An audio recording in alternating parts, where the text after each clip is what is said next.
What's up, Change the Channel podcast listeners? My name is Megan Grace, and this is another episode of Change the Channel podcast.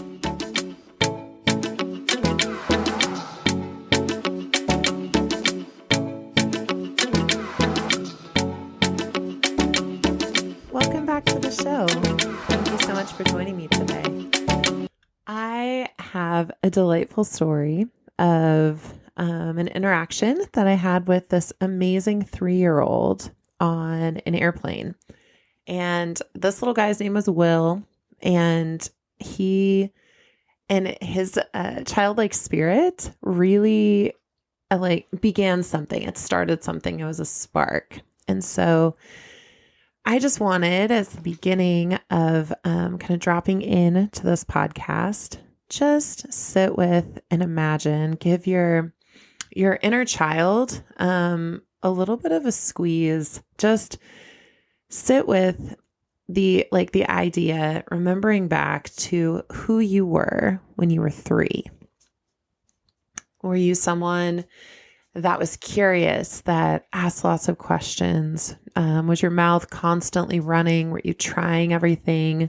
Do you just have your hands on all sorts of stuff? Can you hear that little baby giggle that, just of pure delight? The world was new to you. When you were 3, were you shy? Would you avoid eye contact with strangers? Did you, potentially only whisper your thoughts to maybe 1 or 2 people that you knew would listen? Did you have a favorite stuffed animal or a favorite toy? Did you have a favorite sweater? Was there a TV program that was your favorite thing? And when you were on, out in the world with your family, did you travel also? Were you a kiddo that would have been on the plane like my new little friend Will? Or is traveling never been a part of your life, or something that happened when you were older?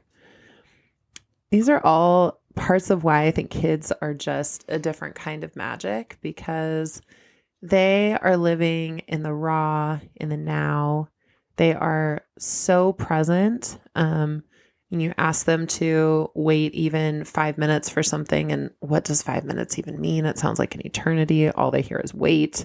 Or they'll remind you, like, well, you said 5 minutes. You're like, yeah, that is true. They are just, what is happening in the moment, just the unfilteredness of it, I think, is something that begins to just dilute away as we become adults and we learn how we're supposed to be, and keeping our thoughts to ourselves, and shaming ourselves when we want to daydream or have like a moment conversation with someone.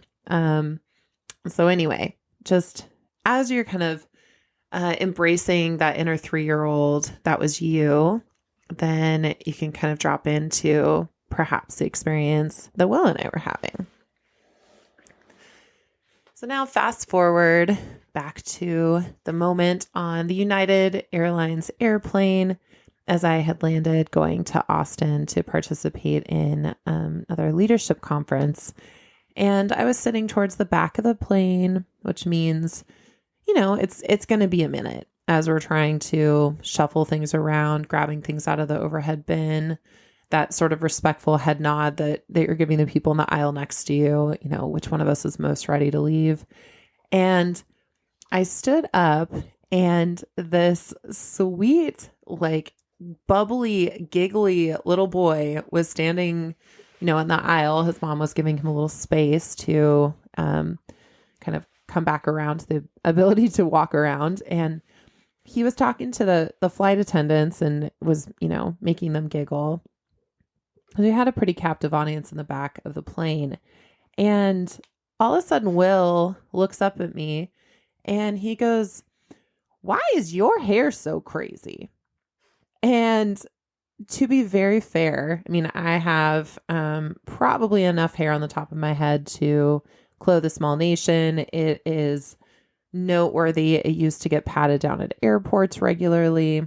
I have a super coarse, naturally curly hair that has been a whole journey for me to learn what it means to be a curly haired person in the world. And um, I also believe that there's so much to do with hair when it comes to activism, and a lot of my amazing friends, like that are people of culture, talk about their experiences in the world with hair. And so in that moment, I was like, whoa, there is so much to this. There's so much to this kid noticing my hair. And as I was sitting in the moment, I realized like I've done a lot of work around kind of the just frizzy craziness that is my curly hair and what that used to feel like it said about me as a kid. My mom used to love to straighten my hair, and the message was always kind of like it was the subtle message of let's just try to contain a little bit of that crazy.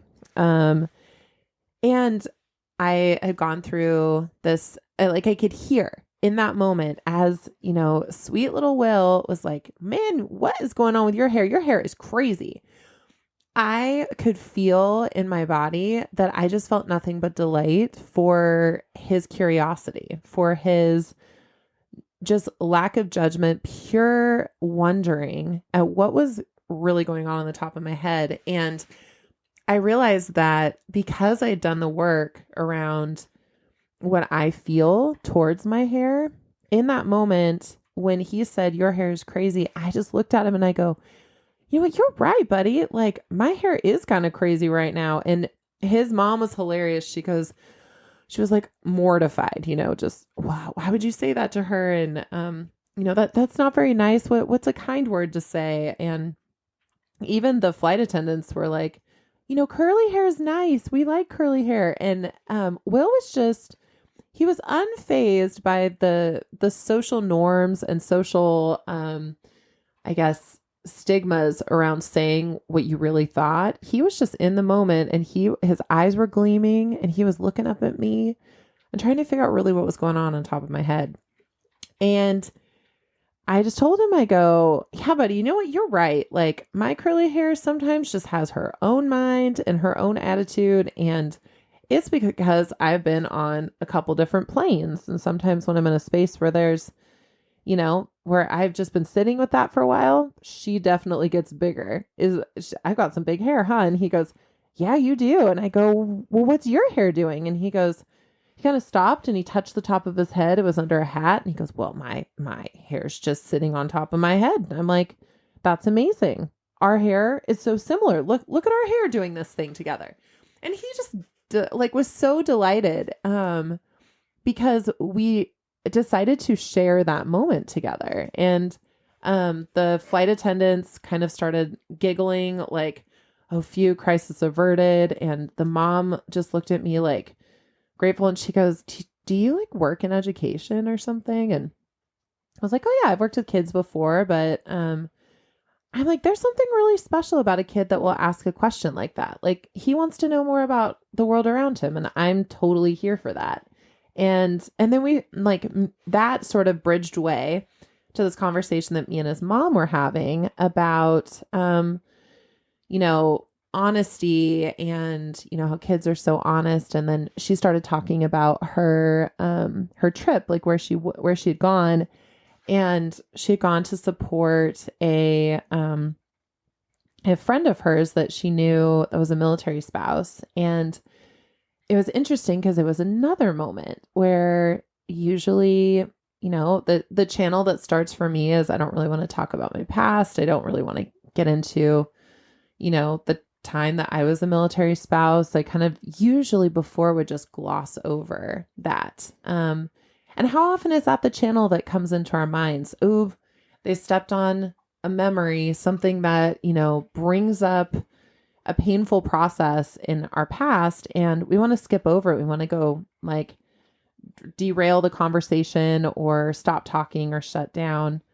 And what I realized in that moment, kind of like when Will asked me about my hair, I was like, wow, this is actually a beautiful moment of me realizing that I can lean into a part of my story that I don't usually talk about. And so I told her, thank you for supporting her. I mean, being a military spouse is a lot, and a lot of times, like, kind of an underappreciated part of the work that goes into having a military in the service. And she was like, "Oh my gosh, you're so right." And because I chose to lean in, and I literally stopped the channel in my head that said, "Oh, you don't like talking about this part of your life," and I said, I'm going to lean into connection. I'm going to lean in, ask another follow-up question.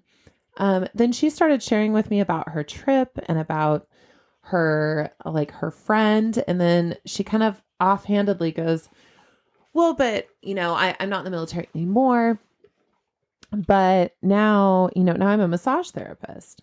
I said, that is wild. Me too. And she goes, oh, like, what modalities do you like to use? And got to talking about it. And she also is a somatic body worker and works out of Austin. She said there's one other person really in her direct area that even does the kind of work that she does. And we just looked at each other, and it was like this beautiful sense of this knowing and raw authenticity that someone else out there in the world is standing for the same change, the things that mean the most to me.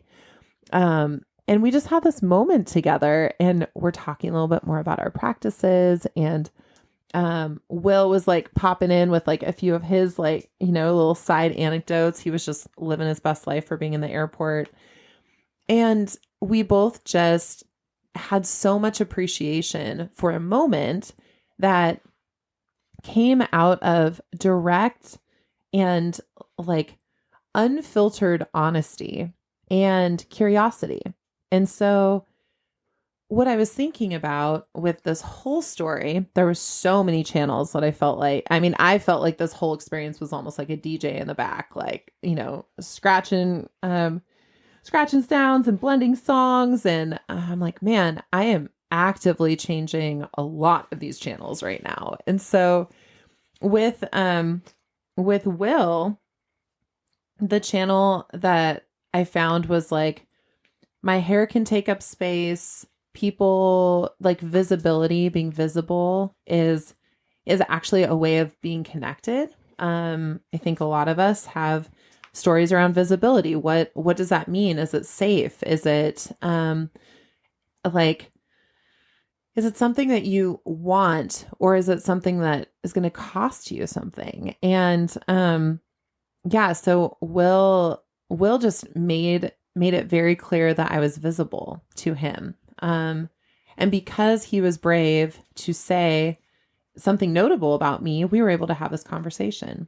And also it was the, going back in and thinking about the work and thought processes that I've gone through as someone whose hair feels larger than life sometimes. And I'm almost 6 feet tall, and like my frame and stature are, a counselor once told me, it's almost like walking into a room and being an exclamation mark. There's a tension that comes to you, regardless of whether you actually want it or not. It's just around and it's there.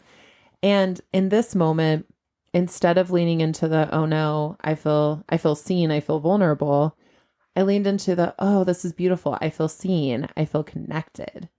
And so there's this beautiful little shift. We get to choose, like, vulnerability, seeing something as like embarrassment, maybe, like, oh my gosh, this person saw me. What does that mean? It's a very quick channel change to choose either embarrassment or connection by way of vulnerability, if that makes sense. I'm going to say that again. When we move through the world, we have the opportunity when we're interacting with people and they notice us, in that moment, being visible can feel vulnerable. And by that gateway of vulnerability, we have the powerful choice to either choose in to it being embarrassing and feeling shrinking, or it can be expansive and connecting by way of vulnerability and like honesty.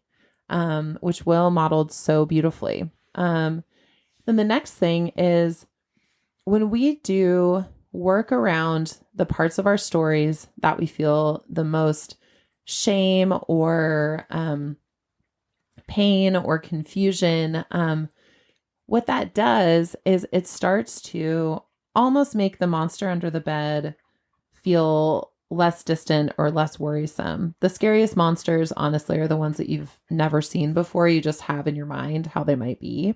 And so working through all that came up for me during my 8 years, I was 8 years married, to a soldier. And then I also, was a girlfriend and fiance and all of that. Like, there's just this whole chunk of my life that for a long time I just never spoke about. I didn't want to integrate it into my life because it was too painful. But leaning in again, choosing into vulnerability, to talking about it with people that cared about me and were willing to sit with me as I practiced my own levels of bravery around this topic, allowed it to not hit my body in a way of contracting away of the conversation. When Will's mom and I were talking about things to do with the military, it was, oh, that's also a data point in my life. And it feels like a neutral data point at this moment. And by talking about it with her, it meant that our communication got to go on longer. And by the end of it, we learned that we both are currently working through the same passion project and desiring to bring about the same change in the world, which that, my friends, is hope. And hope, I think right now, is one of the most powerful and sometimes endangered resources in the world.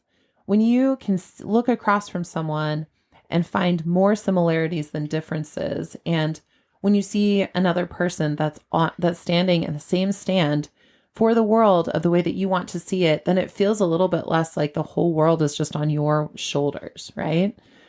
So in that moment, when I opted in to the choice to be visible and choose, in that visible vulnerability, to allow it to be a connecting source, I got to have this beautiful interaction with this kiddo and his mom.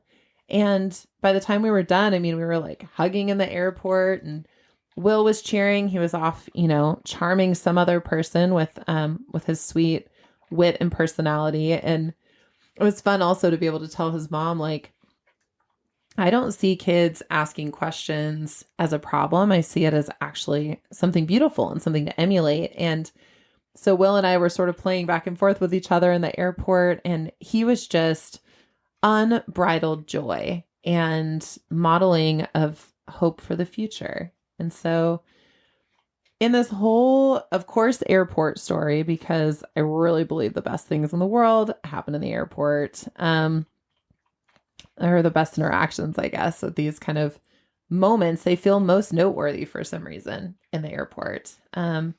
This is just an invitation to you to look a little bit deeper. Number one, how have you cared for your 3-year-old version of your inner child lately? Are you finding ways to be imaginative? Are you curious about the world around you and the people around you?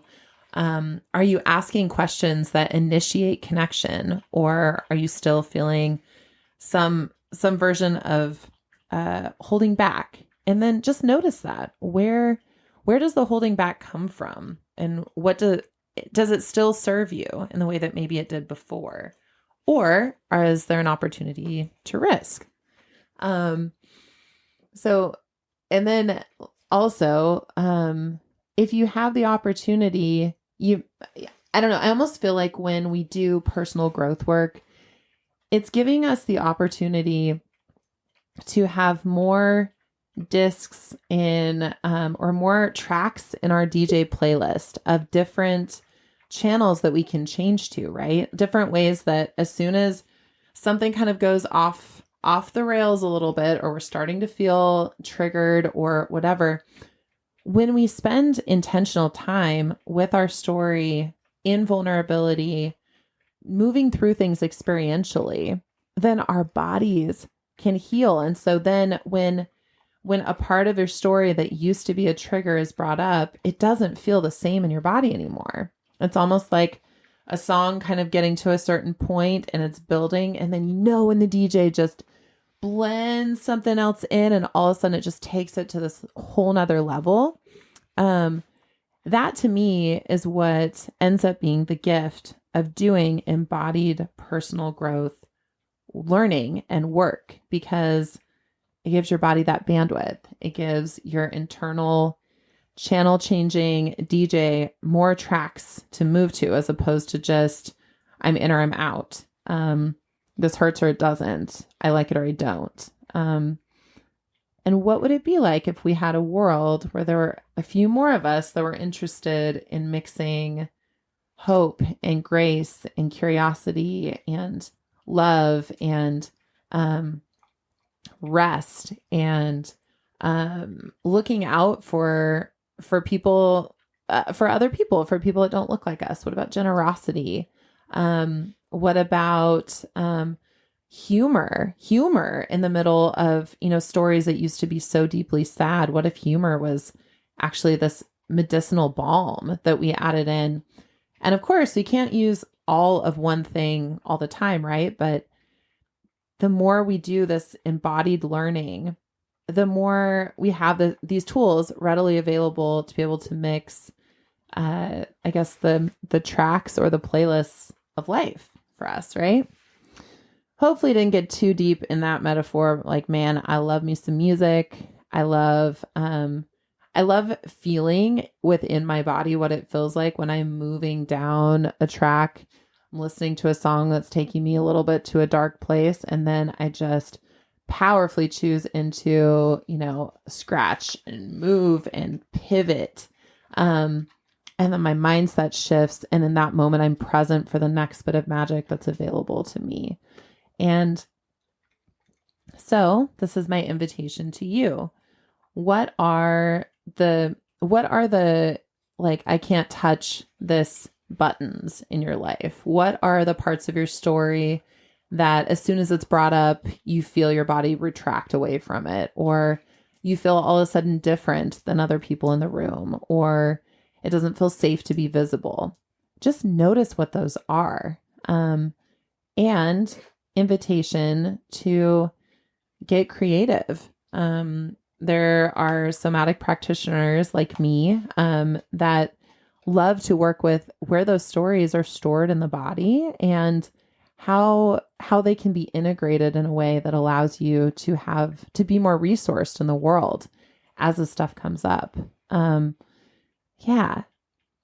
So just take notice of that. And then also take notice and find some way today to honor that beautiful inner 3-year-old, inner child that is you. Maybe it's deciding to put bubbles in the bath, like bubble bath, or maybe it's singing at the top of your lungs unabashedly in the car, or maybe you wear like funny outfit, or maybe you like eat cereal for dinner, or something to symbolize to your inner child that you're still available for that which is curious, that which is joy-filled, that which is possible in the world if you're present. And so,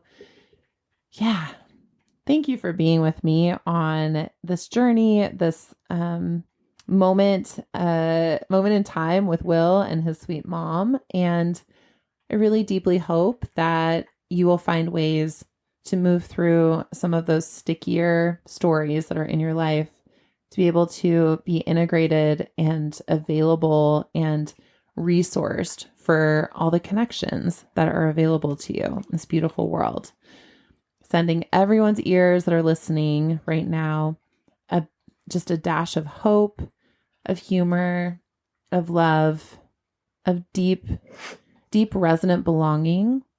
Because, my dear, especially at Change the Channel, who you are, what you be, what you're up to in the world matters deeply to me. So thank you so much again for listening. And this is another episode of Change the Channel podcast. We'll talk to you next week.